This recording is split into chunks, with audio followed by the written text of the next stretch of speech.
Bienvenidos al repaso de Escuela Sabática. Ya nos encontramos hace varias semanas estudiando el apasionante libro del Génesis y ya es nuestro noveno encuentro.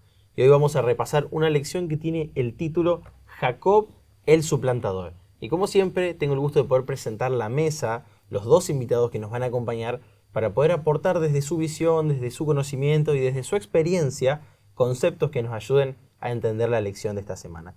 Voy a comenzar con mi derecha, con el pastor Daniel Torres. ¿Cómo andás, Dani?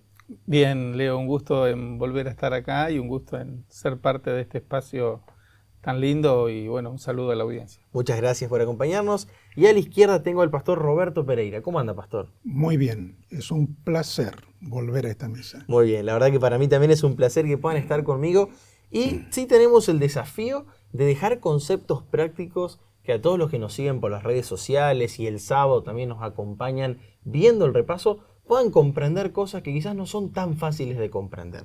Así que para eso vamos a pedirle al pastor Daniel que nos pueda guiar en oración, para que podamos contar con la ayuda de Dios en este repaso. ¿Cómo no?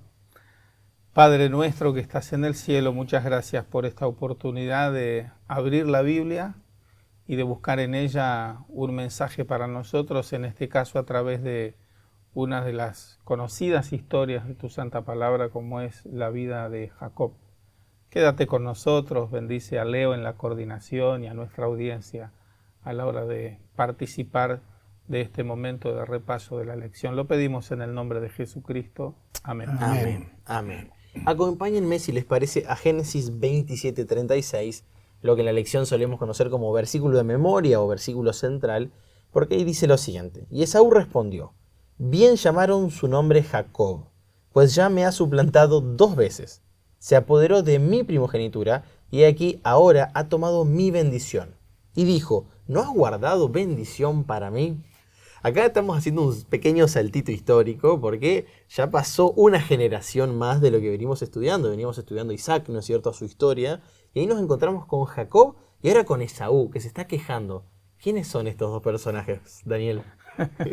Bueno, son los hijos de Isaac, gemelos, por cierto, ¿no? En su nacimiento, pero indudablemente con personalidades distintas. Y algo de esto la palabra de Dios dice y nos permite, cuando nosotros leemos la historia de Isaac, de Jacob, que es rica en contenido, específicamente en el capítulo 25, el versículo 27, que está presente en el contenido de la lección de esta semana, hablando de ellos, dice que crecieron los niños. Esaú fue diestro en la casa, hombre de campo. Hombre de campo. Pero Jacob era hombre tranquilo y que habitaba en tiendas.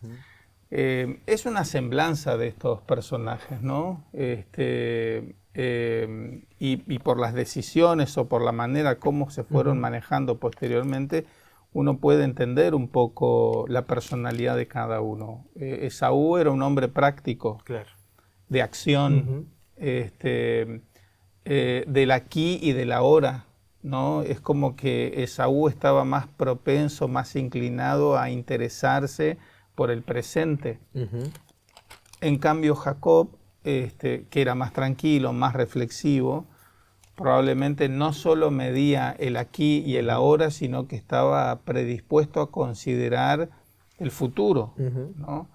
Y de alguna manera creo que esto tiene, digamos, una utilidad y puede ser motivo de reflexión y de contraste para nuestra propia experiencia personal, como hombres y como mujeres orientados a la palabra de Dios y no solo al presente, sino eminentemente hacia el futuro también, ¿no? Me parece que esta lección con los dos personajes que se nos propone tiene bastante para enseñarnos, para ayudarnos a pensar y para aprender. Además, Jacob tenía la influencia de su madre y Esaú de su padre, lo que ya es un motivo muy importante de reflexión. Se habían polarizado de alguna manera. Se habían polarizado en las relaciones. Muy bien. Ahora, esta disfuncionalidad es tan antigua como el ser humano, ¿no? Claro. Y que, digamos, la experiencia de la historia, de familia de Jacob y Esaú, bien podría ser motivo de diálogo para nosotros en el seno de la familia, ¿no? Claro. ¿Cuánto daño hace digamos, el tener hijos predilectos, entre comillas, ¿no? Lo vimos en Caín y Abel al principio de nuestro trimestre, también allí, las expectativas colocadas en uno, ¿no? Y la diferencia de cómo fue el futuro del otro. Totalmente. Me preocupa que haya dicho así. ¿Sí? En mi mente me lo estaba imaginando. Pero sin duda nos damos cuenta que había diferencias. ¿Y a qué conllevó esto? Porque el versículo que leímos, el central, está hablando de que Esaú se siente robado y que perdió la primogenitura. Y abro un poquito para que podamos comentar qué era la primogenitura y quién se la robó a quién. ¿Por qué? Bueno, de hecho, el nombre de Jacob, ¿no? En el título de nuestra lección habla del suplantador. Y cuando uno va un poquito a rastrear el significado más estricto de la palabra, habla de un falsificador, de alguien que ocupa el lugar de otro de manera ilegal. Claro. ¿No? Naturalmente Esaú se sintió, digamos, robado de alguna manera por su propio hermano, ¿no? Doblemente. Primogenitura y más bendición. Claro que él se sintió obviamente afectado por este bien, que era una tradición, pero que sobre todo había una significación teológica. Eres bendito. El siguiente de los hijos no tendría esa bendición. Claro. Y sería el patriarca en sustitución del patriarca mayor, que es el padre. Un liderazgo espiritual. Claro, tal cual. Sí, es interesante notar que cuando uno investiga un poquito en lo que dice el libro Patriarcas y Profetas, por ejemplo, respecto de esto, señala que tanto para Isaac como para Rebeca, las promesas hechas a Abraham y que se cumplieran esas promesas hechas a Abraham en relación a sus hijos eran su máxima expectativa, ¿no? Ellos tenían un anhelo muy caro y muy profundo respecto de esas promesas, ¿no? Entonces, recibir la bendición de la primogenitura, si bien era una tradición, si bien implicaba, digamos, un patrimonio determinado, que, digamos, favorecía al primogénito espiritualmente, implicaba que el primogénito, además de ser el guía espiritual, tenía que tomar conciencia de que él debería estar al servicio de Dios, debía someter su criterio, su parecer, su voluntad, su ideal de familia, a Dios en primer lugar, porque de él habría de venir el Mesías, ¿no? Claro. El ungido, el elegido de Dios. Entonces era una investidura realmente muy significativa a nivel de familia. Y entonces acá estamos ante un escenario muy particular, porque Esaú desecha, pues no le interesa, lo cambia por un plato de comida que podría haberlo tenido en cualquier otro momento, y en este caso Jacob lo recibe por medio del engaño, porque recurre a métodos muy humanos y muy primitivos como es el engaño, para obtener algo que era muy de Dios, ¿no? Muy divino. Y que la madre fue cultivando en el hijo. Claro, exactamente. Ellos conocían el significado de la bendición. Pero la madre en su preferencia fue formando en él la expectativa de la primogenitura. Tal cual. Lo que realmente es un acto de cariño, de bondad, pero de gran irresponsabilidad. Porque ella sabía, básicamente, lo que ya era tradición, el mayor es el primogénito. Y el primogénito era Esaú, no Jacob, tal cual. Lo cual esto provoca una ruptura, porque creo que el pecado y también el hecho de que tomemos las riendas de nuestra vida por nuestras manos y no por las manos de Dios, provoca problemas. Lo cual sucede que Jacob tiene que huir, ¿no es cierto? Porque corría peligro su vida, porque lo que se había robado era valioso, realmente, ¿no? Y en ese escape turbulento, violento, física y espiritualmente, emocionalmente, hay alguien que interviene. Ese es Dios. En el momento más inapropiado, Dios se hace presente. Estamos hablando de Jacob en Betel, ¿no es cierto? Exactamente. Ahora, lo significativo de esto, estaba pensando Roberto y Leo, es que Dios no deja de intervenir en la vida del ser humano, aun cuando nosotros podamos protagonizar hechos o actitudes propias del primer suplantador de la historia, que fue Lucifer. Claro. ¿No? Porque finalmente la línea de conducta que asume Jacob, estimulado por su madre, termina siendo una réplica de Lucifer en los orígenes, ¿no? Del gran conflicto. Del gran conflicto, exactamente. Ahora, Dios no abandona a sus hijos que han caído, que han tropezado, que han pecado, que se han manchado con conductas impropias, ¿no? Por más que sientan que ya no merecen, me parece que lo hermoso de esta parte de la historia es que, como lo vemos reflejado a lo largo de toda la Biblia, Dios es el que toma la iniciativa para aproximarse al ser humano. Y en este caso, Pastor Roberto, le quería preguntar, ¿qué es lo que vio Jacob allí en Betel? ¿Qué soñó? Porque fue un sueño, ¿no es cierto? Que fue la forma de Dios de acercarse a él en el peor momento de su vida, en el exilio. Bueno, lo que él ve es una escalera que llegaba hasta el cielo, su puerta, y un ser superior encima de la escalera, con orientaciones, con palabras, con liderazgo en su caminar peregrino hacia la casa de los parientes, escapando del hermano. Claro. Él ya tenía conocimiento de que estaba condenado, obviamente. No podía volver. Pero Dios, conociendo el dolor y el sufrimiento de este joven, se hace presente. Como dijo el pastor Daniel, no importa nuestra situación, desobediencia, ignorancia, violencia, tomar posesión de un derecho que no le corresponde, Él está presente en proceso de redención. Muy bien. Y me parece, sí, Pastor.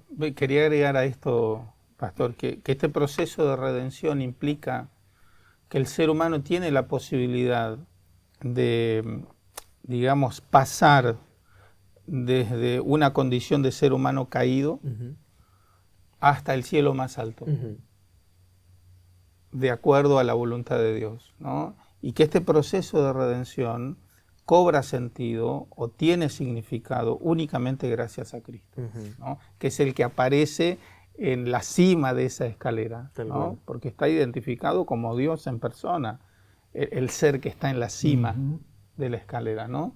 Cuando nosotros fijamos nuestra vista en Cristo, no importa cuán bajo o cuán hondo hayamos caído, nuestro destino, si nuestra vista permanece en Cristo, es el cielo más alto. Muy bien. ¿No? Y eso es esperanza. Y me parece que esta forma de crecimiento espiritual que tiene Jacob se traduce muy rápido porque hace un altar y da diezmos. Hace un voto y decide, según el capítulo 28, 21, Jehová será mi Dios. Tomó una decisión. Qué notable. Y ofrece, Tal cual. ¿no es cierto?, sus diezmos en reconocimiento al Hacedor. Y nos encontramos con una situación muy particular, Daniel, porque la lección nos propone un título que es muy gracioso, que dice el engañador engañado. Después de esto, el engañador, que ya estaba en un proceso de cambio, es engañado. ¿Qué nos propone la lección? ¿Qué historia es esta en la cual él termina siendo engañado? Bueno, básicamente se enamora de Raquel,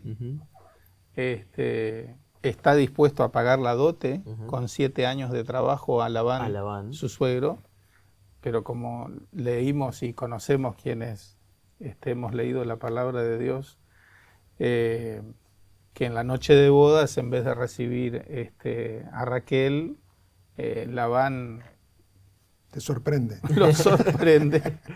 ¿Pero se da cuenta?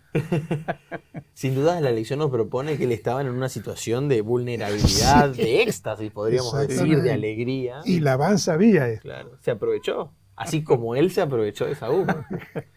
Bueno, el texto dice que a la mañana se da cuenta, Claro. ¿no?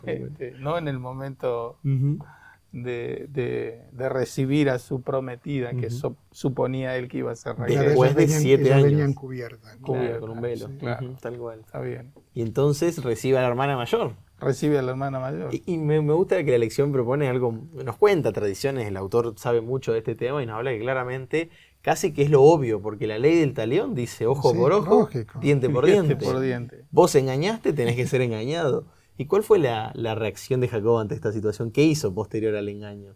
Porque yo sé lo que yo haría frente a un engaño de esta magnitud.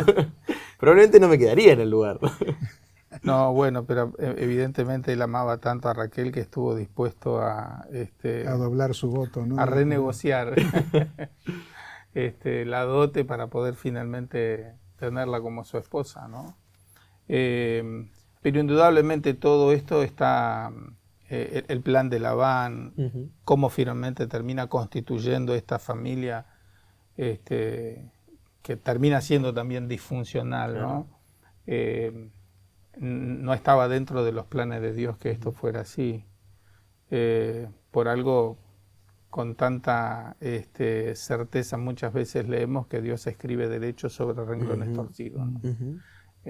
Muchas veces lo mejor que podemos hacer nosotros delante de Dios es pura imperfección, pero Dios en su misericordia de alguna manera se encarga de salir al cruce de las situaciones para en algunos casos remediarlas.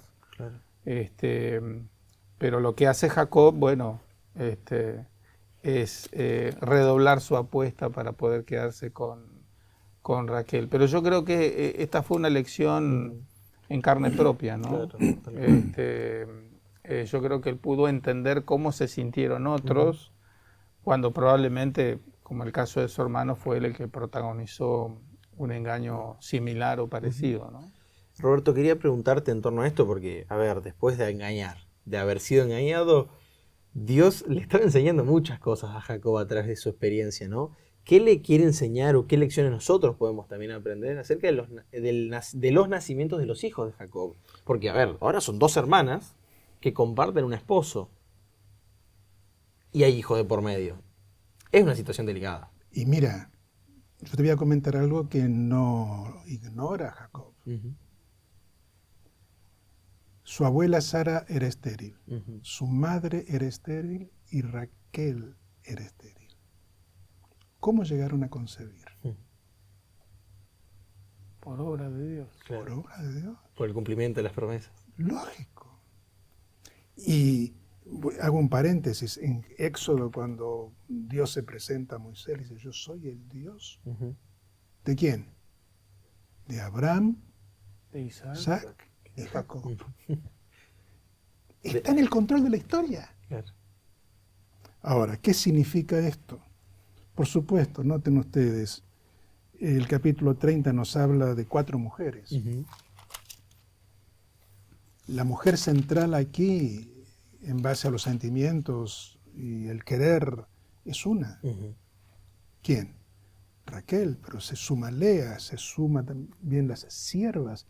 Las mismas mujeres le dicen lo que le había dicho Sara a Abraham en su momento. Claro. Que tomen las siervas. Lógico. Y ese no es el plan de Dios. Definidamente no es el plan de Dios. Los 12 son hijos de Jacob, pero no son los 12 hijos de una mujer. Claro. Ahora, ¿qué hace Dios con esta situación particular? Su gracia opera. Su gracia opera en la gestación de cada una de ellas. Si nosotros leemos por qué Bilha queda feliz por el nacimiento de su primer hijo, hay una razón histórica aquí. Se sentía despreciada. Perdón, Lea, no Bilha. Despreciada. Claro. Y cada presencia de una gestación y un hijo que nacía era una gratitud a Dios porque Dios se manifestaba y ahora mi marido me ama. ¿Okay? Descubre en ese hecho un motivo teológico de alabanza y adoración. Lo mismo con Raquel. Reconocen la intervención de Dios. Ahora, también está presente aquí, pastor, el tema de el valor del ser humano en sí y por sí, que va más allá de determinados hechos, ¿no? Lógico. Evidentemente, el lugar conferido a la mujer en ese tiempo también estaba fuera de lo que fue el plan original de Dios, Sí, ¿no? por supuesto. La mujer se valorizaba a través de la gestación Lógico. los hijos, ¿no? Y más en este contexto donde ella sabía que no era la esposa preferida, ¿no? de Jacob. Entonces, claro, se vio realzada en su valor en función de la llegada de los hijos, que en verdad nunca suplieron la preferencia del marido, ¿no? del marido, del esposo, ¿no? Lo que podemos aprender definidamente es un Dios misericordioso que actúa en la historia a pesar de nuestras equivocaciones. La gracia abundante de la vida. Sí. Pero, y al mismo tiempo, pastor, algunas de nuestras equivocaciones en algunos casos nos acompañan toda la vida. Y bueno, acompañan a las generaciones que siguen. Sí, Es que condiciona. somos naturaleza pecaminosa y esa la deidad lo sabe perfectamente bien. Por eso tenemos la ayuda del Espíritu para ir creciendo en nuestro relacionamiento con la deidad y transformando nuestra naturaleza, pero nunca llegar a ser una naturaleza perfecta, impecable. Correcto. Dios en su gracia nos transformará en un abrir y cerrar de ojos, Claro. completando la obra de la redención. Tal cual. Y entonces llegamos a un contexto con todo lo que se comentó en el cual Jacob tiene una gran familia, ¿no es cierto? Y empieza a prosperar también en la vida, por lo cual él empieza a sentir que los hijos de Labán podían llegar a tener celos y tomar por la fuerza. Fíjense que acá quizás la desconfianza se apodera de Jacob, porque él también cometió errores con otras personas, ¿no? Él también engañó, él también quizás fue injusto, entonces tiene miedo de que sean injustos La con él. estrategia humana es exactamente igual a través de los siglos. Y entonces Jacob se va. Ese es el contexto en el cual nos encontramos y que vamos a tener el placer de estudiar la semana que viene. Pero yo quería hacerles una pregunta a ambos para que podamos ir redondeando un poquito el repaso de esta semana, y es en torno a la persona de Esaú. Porque Esaú, si bien Jacob parece más protagonista en esta historia, en la próxima semana vuelve Esaú, pero lo que pasa acá con él es que él rechaza algo muy importante. Y la pregunta que yo me hago es que si como adventistas nos puede pasar tener esta actitud de rechazar algo tan valioso, que quizás sentimos que es lo único que tenemos o lo único que merecemos esto. ¿Podemos perderlo? Excelente pregunta. Muy bien, Leo, traer esta situación. ¿Por qué pierde? ¿Cuál es el motivo de su pérdida? Ese es el tema. El paladar. Uno de los sentidos. El placer, podríamos decir. El placer, lógico. Los impulsos. Los impulsos. Eso debiéramos controlar con el poder del Espíritu. Muy bien. Sí, yo estaba pensando en esa misma dirección, pastor, y el hecho de algo que le sucedió a otros personajes bíblicos cuyas historias están presentes aquí, ¿no? Definir cuál va a ser la voluntad dominante en la vida, si la mía o la de Dios, ¿no? Y eso está en el centro del gran conflicto en el corazón del ser humano. Lo vemos en la historia de Saúl, por ejemplo, ¿no? Un hombre que finalmente no cedió al hecho de que la voluntad dominante en su vida fuera la de Dios, sino que fue la suya. David, Salomón, Sí. antes Goliat, los sentidos. Los sentidos. Creo que la enseñanza que podemos aprender es no perder elementos eternos por instantes de placer. Se nos fue el tiempo. Gracias, Daniel, por habernos acompañado. Gracias, Roberto, también por acompañarnos con las reflexiones. Y gracias a ustedes que nos acompañan semana a semana. Ojalá que este material esté siendo de bendición. Y si lo es, te invitamos a que puedas compartirlo para que más personas puedan aprender acerca de las historias que están en la Biblia. Y nos vemos la semana que viene con un nuevo repaso de la Escuela Sabática.